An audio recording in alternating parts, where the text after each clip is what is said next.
آج کی اس محفل میں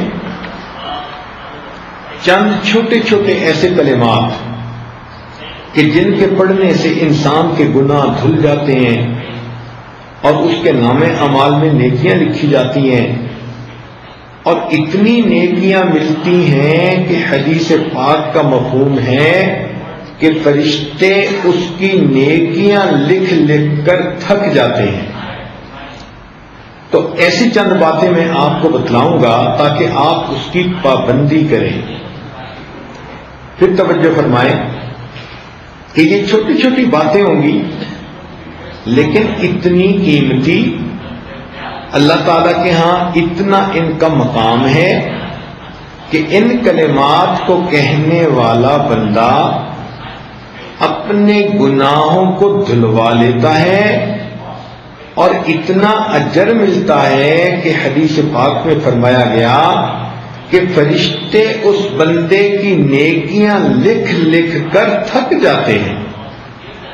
تو بچیوں کو چاہیے کہ وہ ایسے کلمات اپنی زبان سے بولتی رہا کریں کہ جن کی اتنی نیکیاں ہیں پہاڑوں برابر کہ ان کو لکھتے لکھتے بھی فرشتے تھک جاتے ہیں۔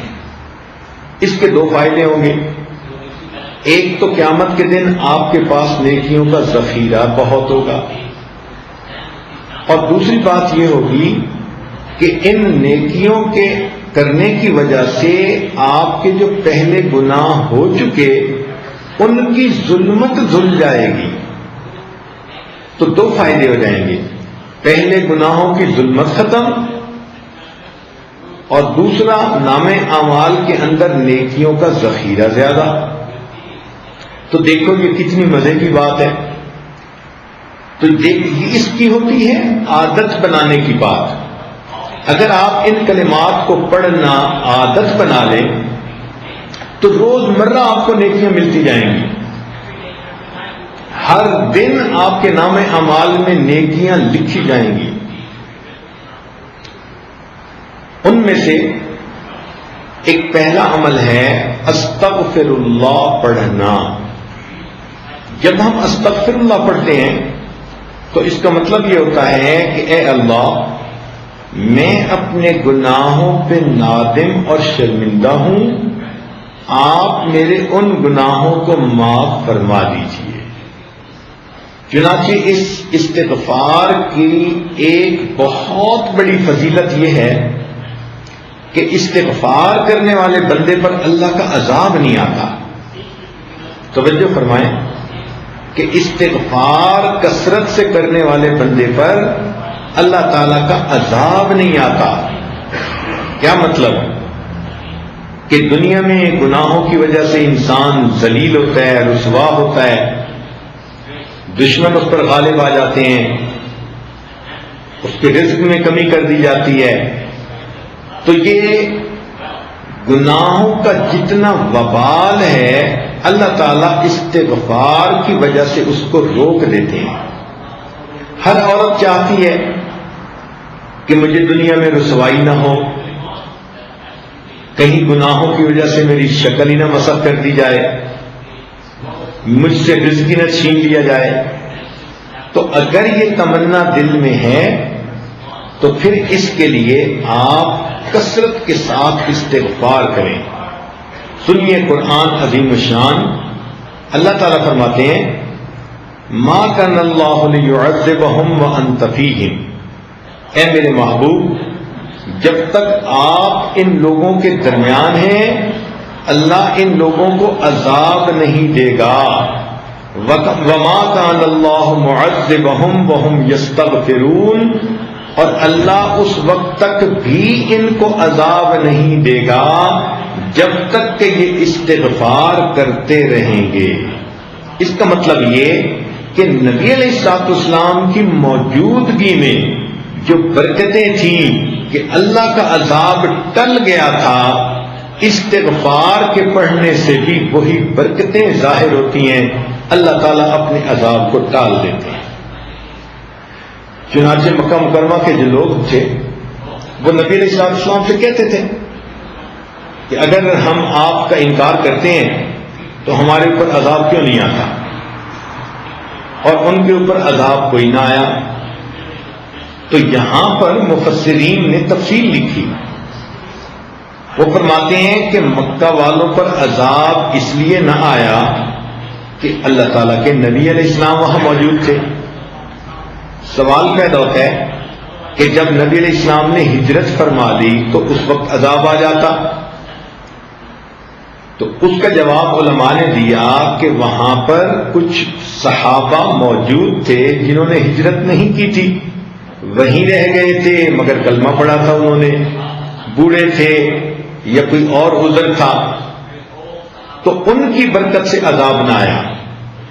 پھر اس پر سوال پیدا ہوتا ہے کہ چلو پھر جب ایک وقت ایسا آیا کہ سارے ہی مسلمان ہجرت کر کے چلے ہی گئے تھے اور پیچھے کافر ہی رہ گئے تھے, مشرکین ہی رہ گئے تھے, تو اس وقت عذاب آ جاتا.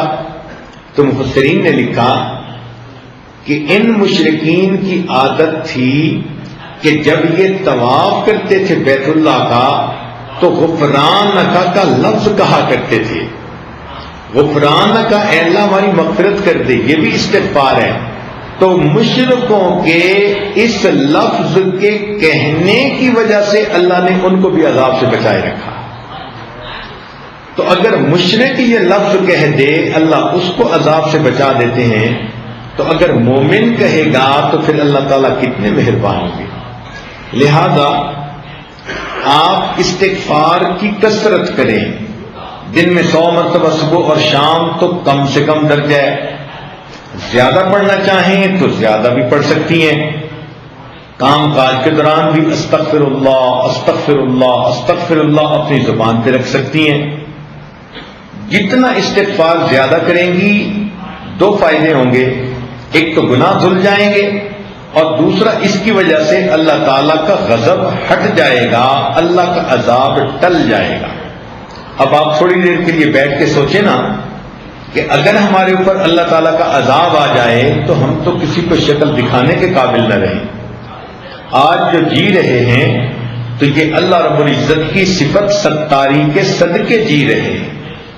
اس لیے ہمارے اوپر استغفار کرنا بڑا ضروری. ویسے قرآن مجید میں فرمایا گیا کہ جو لوگ کثرت سے استغفار کرتے ہیں تو ان کو 5 فائدے ملتے ہیں. ایک فائدہ تو یہ انہ کان غفارا کہ ان بندوں کے جو استغفار کرتے ہیں ان کی مغفرت کر دی جاتی ہے. دوسرا فائدہ کہ جہاں پر استغفار کثرت سے ہوتا ہے اللہ تعالیٰ بارشیں برساتا ہے, ان کو قحط سالی سے بچا لیتا ہے. وَيُمْدِدْكُمْ بِأَمْوَالٍ جو لوگ استغفار کرتے ہیں اللہ تعالیٰ ان کے مال میں برکت دے کر ان کی مدد کرتے ہیں. وَبَنِينَ اور جو لوگ استغفار کثرت سے کرتے ہیں اللہ تعالیٰ ان کو بیٹے عطا کرتے ہیں. اب کون سی عورت ہے شادی شدہ جو کہے کہ مجھے بیٹے کے پیدا ہونے کی طلب نہیں, تمنا نہیں؟ ہر عورت وش کرتی ہے. اور یہ بیٹے والی نعمت کیسے ملتی ہے؟ قرآن پاک کی آیت کا مفہوم کہ استغفار زیادہ کریں گی تو اللہ رب العزت بیٹے کے ساتھ بندے کی مدد فرمائیں گے. جنات اللہ تعالیٰ باغ عطا فرمائیں گے. وَيَجْعَلْ لَكُمْ أَنْهَارًا اور اللہ تعالیٰ زمین سے پانی کے چشمے جاری فرمائیں گے. اس لیے ہمیں چاہیے کہ ہم کثرت سے استغفار کریں. استغفار ہر بندے کو کرنا چاہیے, چاہے نیک ہے چاہے بد ہے. اس لیے کہ اگر کافر ہے تو کفر سے توبہ استغفار کرے, اگر عام مسلمان ہے تو اپنے گناہوں سے توبہ استغفار کرے, اگر گناہوں میں ملوث نہیں ہوتا نیک بندہ ہے تو اس کے دل میں بھی جو غفلت آ جاتی ہے اس سے استغفار کرے. اور اگر کوئی کہے کہ میرا دل غافل بھی نہیں ہوتا تو ایسے بندے کے دل و دماغ میں بھی شیطان وسوسے تو ڈالتا ہے, ان وساوس سے شیطانی پہ استغفار کرے. اور اگر کوئی کہے کہ مجھے تو شیطان وسوسے بھی نہیں ڈالتا، تو وہ بھی اپنے اخلاص کی کمی کے اوپر استغفار کرے کہ جتنے خلوص سے ہمیں زندگی گزارنی چاہیے تھی ہم نہیں گزار پا رہے۔ تو استغفار کے کرنے سے انسان اللہ تعالیٰ کے عذاب سے امن میں آ جاتا ہے، بچ جاتا ہے، گناہ دھل جاتے ہیں، اور اللہ تعالیٰ اس کی مدد فرماتے ہیں، رزق میں برکت سے، بیٹوں میں برکت عطا فرما کے، اور اس کے اللہ تعالیٰ دنیا کے ان مسائل کو حل فرما دیتے ہیں۔ آپ استغفار کی کثرت کریں گی تو آپ کو کسی عامل سے کوئی عمل پوچھنے کی ضرورت ہی نہیں رہے گی۔ کاروبار کی پریشانی استغفار سے ختم، کیونکہ اللہ تعالیٰ جو فرماتے ہیں کہ مال کے ذریعے سے مدد کروں گا۔ اگر اولاد کی پریشانی ہے تو وہ استغفار سے ختم، کیونکہ اللہ تعالیٰ فرماتے ہیں کہ میں بیٹے دے کر ان کی مدد کروں گا۔ اگر کسی کا کام نہیں چلتا تو جیسے اللہ فرماتے ہیں کہ میں باغوں سے پھل عطا کروں گا، اللہ تعالیٰ ان کو دکان سے بھی پھل عطا فرمائیں گے، کاروبار اچھا چلے گا۔ تو ایک استغفار کی کثرت سے ہماری زندگی کے کتنے مسئلے حل ہو جاتے ہیں۔ دوسرا کام یہ کہ انسان کی زندگی میں کبھی خوشی ہوتی ہے، کبھی غمی ہوتی ہے، کبھی کام مرضی کے مطابق ہوتے ہیں اور کبھی کام مرضی کے خلاف ہوتے ہیں۔ تو اگر تو کام مرضی کے مطابق ہوں تو ہمیں اللہ کا شکر ادا کرنا چاہیے، اور اللہ تعالیٰ کا شکر ادا کرنے کا آسان طریقہ یہ ہے کہ زبان سے الحمدللہ کہیں۔ ہمیں چاہیے کہ ہر نعمت پر ہم اللہ کا شکر ادا کریں۔ اس شکر ادا کرنے کی فضیلت یہ ہے کہ آئی ہوئی نعمت انسان سے واپس نہیں لی جاتی۔ لئن شکرتم لازیدنکم، اللہ تعالیٰ فرماتے ہیں کہ اگر تم شکر ادا کرو گے ہم اپنی نعمتیں اور زیادہ عطا فرمائیں گے۔ اب مثال کے طور پر کتنے کام ہماری مرضی کے مطابق ہوتے ہیں، تو جب بھی کوئی کام مرضی کے مطابق ہو تو چپکے اپنے دل میں اللہ کا شکر ادا کر دو، اپنی زبان سے الحمدللہ پڑھ لو۔ جب آپ نے کسی کام پہ الحمدللہ پڑھ لیا تو گویا آپ نے اللہ تعالیٰ کا شکر ادا کر دیا۔ مثال کے طور پر اللہ تعالیٰ نے ہمیں ایمان عطا فرمایا، اس کا خیال آئے تو کہو الحمدللہ۔ اللہ تعالیٰ نے آپ کو صحت عطا فرمائی، بیماری کوئی نہیں، خیال سوچ میں آئے تو کہو الحمدللہ۔ اللہ تعالیٰ نے آپ کو عزت کی زندگی دی تو یہ خیال آئے تو کہو الحمدللہ۔ اللہ تعالیٰ نے آپ کو عزت کی روزی گھر بیٹھ کر عطا فرمائی، یہ خیال آئے تو کہو الحمدللہ۔ اللہ تعالیٰ نے آپ کو اولاد عطا فرمائی، بیٹے بھی دیے، بیٹیاں بھی دیں، جب ان پہ نظر پڑے تو کہو الحمدللہ۔ اللہ رب العزت نے آپ کو اپنا گھر دیا، سر چھپانے کا در دیا، جب اس کو دیکھیں تو کہو الحمدللہ۔ اگر کوئی آپ کی تعریف کرے، کوئی عورت آپ کو کہتی ہے آپ نے بڑا اچھا کیا، میں بہت خوش ہوں، تو اس تعریف پر کہو الحمدللہ۔ اگر آپ کے بچے بخیریت سکول سے واپس آ گئے، ان کو دیکھتے کہو الحمدللہ۔ اگر آپ کے بچے شوق ذوق کے ساتھ پڑھتے ہیں تو کہو الحمدللہ۔ اگر وقت پہ آپ نے کپڑے دھو لیے، تیار ہو گئے، کہو الحمدللہ۔ اگر آپ نے کھانا وقت پہ پکا لیا کہو الحمدللہ۔ اگر آپ کے گھر مہمان آئے اور وہ خوش واپس گئے کہو الحمدللہ۔ اگر آپ کو وقت پہ نماز پڑھنے کی توفیق مل گئی کہیں الحمدللہ۔ آپ نے وقت پہ تلاوت پابندی کے ساتھ کر لی، اذکار مراقبہ پابندی کے ساتھ کر لیا، کہیں الحمدللہ۔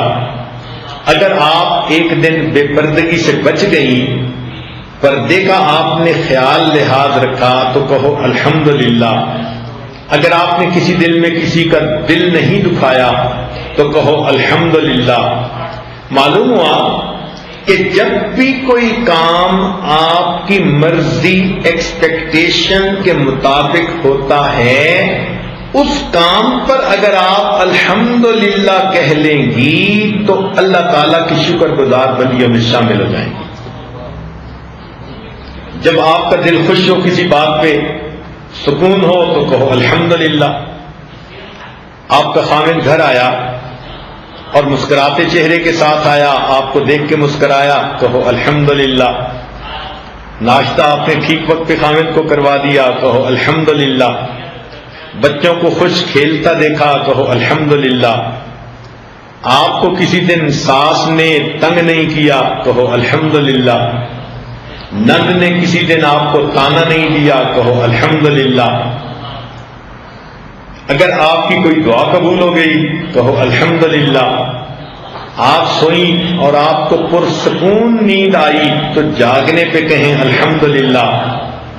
بھوک لگی تھی، آپ نے کھانا کھا لیا، پیٹ بھر کے کہو الحمدللہ. پیاس لگی تھی، ٹھنڈا پانی اللہ نے دیا، پی کر کہیں الحمدللہ. نرم بستر اللہ نے سونے کے لیے عطا فرمایا، بستر پر لیٹتے ہی کہیں الحمدللہ. تو اگر آپ غور کریں تو مجھے تو لگتا ہے کہ ہمیں ہر وقت ہی الحمدللہ کہنا چاہیے. حالانکہ ہماری عورتیں دن میں ایک دفعہ بھی نہیں کہتی ہوں گی الا ماشاء اللہ. تو غور کریں کہ کتنی غفلت کی زندگی ہم گزار رہے ہیں کہ ہمیں تو لمحے لمحے اللہ کی نعمت پر شکر ادا کرنا چاہیے تھا اور ہمیں اس بات کا احساس ہی نہیں. اور اللہ کی ان نعمتوں کو ہم ایسے استعمال کرتے ہیں جیسے کہ ہمارا حق تھا جو اللہ نے ہمیں دے دیا. حالانکہ جن کو یہ نعمتیں نہیں ملی ان سے جا کے پوچھو نا. اب جس بچی کا رشتہ نہیں آتا اس سے پوچھو کہ وہ دل میں کتنا دکھی ہوتی ہے. آپ کو اللہ نے اگر محبت کرنے والا خامد دیا تو کیوں زبان سے نہیں نکلتا الحمدللہ؟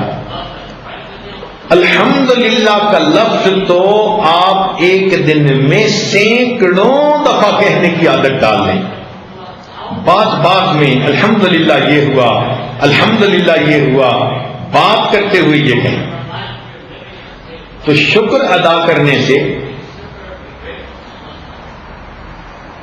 انسان کو ایک تو نعمتوں میں اضافہ نصیب ہو جاتا ہے اور ایک دوسرا فائدہ یہ کہ شکر ادا کرنے سے اللہ کا عذاب ٹل جاتا ہے. جیسے استغفار سے عذاب ٹل جاتا ہے نا، شکر ادا کرنے سے بھی عذاب ٹل جاتا ہے. سنیے قرآن عظیم الشان. اللہ تعالیٰ ارشاد فرماتے ہیں ما یفعل اللہ بعذابکم ان شکرتم وآمنتم.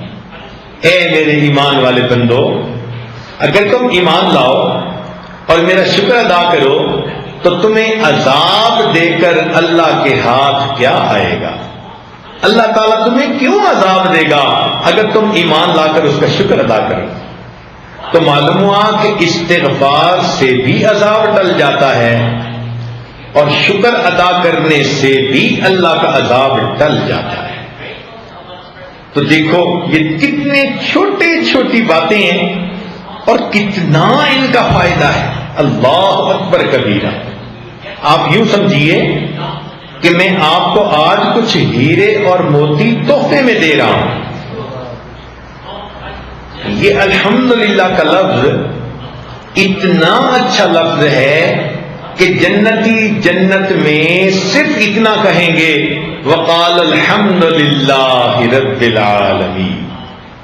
جنتی بھی جنت میں ہر وقت اللہ کی جو ہے تعریف کریں گے، الحمد کہا کریں گے.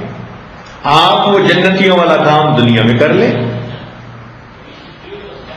تو اللہ تعالیٰ کی نعمتوں کا شکر ادا کرنا اور الحمد کا لفظ کثرت سے استعمال کرنا اپنی گفتگو میں، اور ہر وقت جس نعمت کو بھی دیکھو ہر وقت بس جو بھی چیز آپ کی مرضی کے مطابق ہو رہی ہے بس اس پر الحمدللہ کہہ دو. موٹا سا اصول یہ ہے.